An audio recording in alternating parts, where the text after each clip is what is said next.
Today, we're diving into a city that's been called the center of the world, the capital of capitals.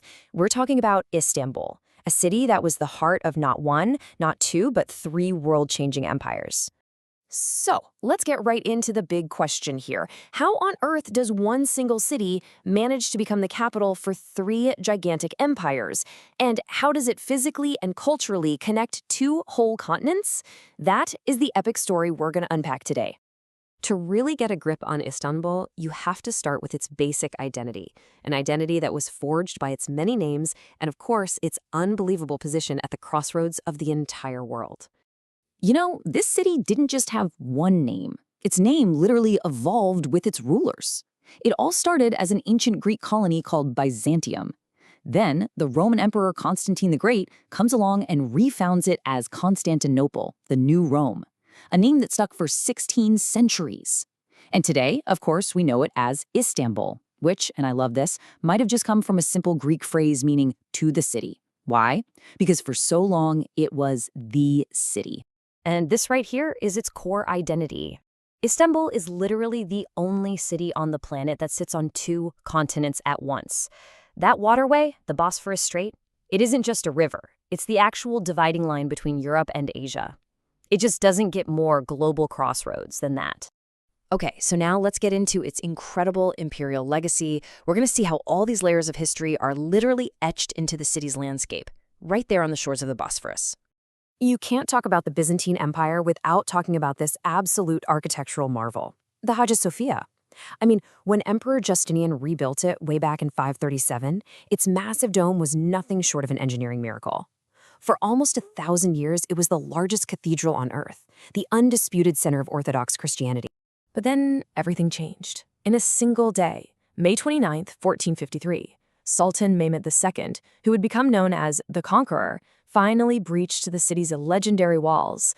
That moment was the end of the Byzantine Empire and the beginning of a whole new chapter, as the city was transformed into the capital of the mighty Ottoman Empire. And at the very center of this new Ottoman world, a new seat of power was built, the Topkapi Palace. This place was so much more than just the Sultan's home. For 400 years, this was the absolute nerve center of the entire empire. It was built by Mehmed the Conqueror, it housed the legendary imperial harem, and, really importantly, it was home to sacred relics of the Muslim world, cementing Istanbul's new role as the capital of the Islamic world. So, fast forward a bit. The Ottoman Empire reaches its absolute zenith under Suleiman the Magnificent. And what do you do when you're at the peak of your power? You build a landmark to show it off to the entire world, the Süleymaniye Mosque. And this masterpiece was the work of Mimar Sinan, probably the greatest architect in Ottoman history. But the wild part is, he supposedly called this his journeyman piece, just his warm-up act. Its perfect acoustics and soaring dome are just a testament to his pure genius. It really is a symbol of the empire's golden age. But, as we all know, empires, well, they don't last forever. The 20th century brought a radical transformation, one that would forge a brand new republic from the ashes of the old empire. And just look at how quickly it all happened. After losing in World War I, Allied forces occupied the city in 1918. Just 4 years later, in 1922, the Turkish Grand National Assembly abolishes the Sultanate completely, and by 1923, the Turkish Republic is declared and the capital is officially moved to Ankara. So, here's the twist. For the first time in 1,600 years, the city was no longer a capital. But this turned out to be a blessing in disguise.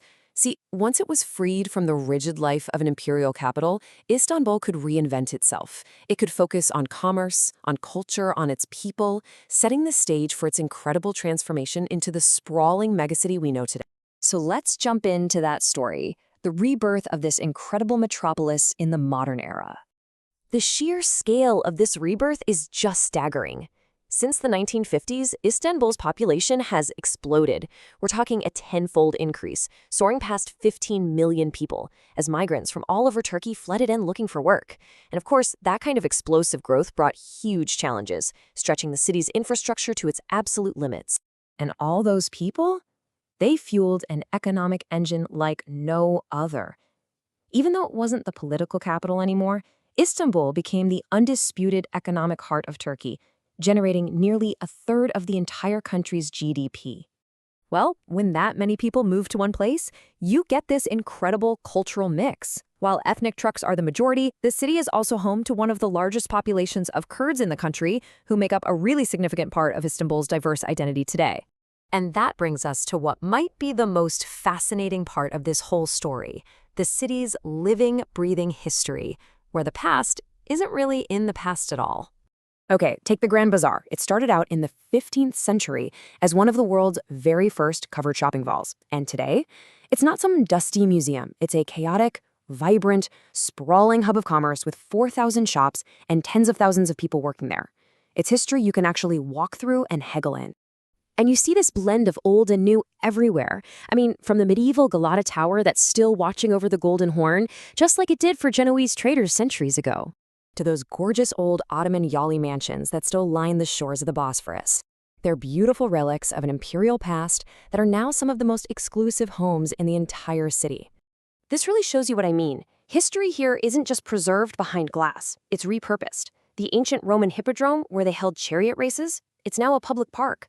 The main street of the Ottoman era is now the city's busiest shopping avenue. Ancient cisterns are tourist attractions, and old palaces are now museums and luxury hotels. In Istanbul, the past isn't just under your feet, it is all around you. So this leaves us with one final thought. After being the heart of the Roman, Byzantine, and Ottoman worlds, Istanbul just keeps evolving. In a city so deeply, profoundly shaped by its epic past, you just have to wonder, what will its next chapter be?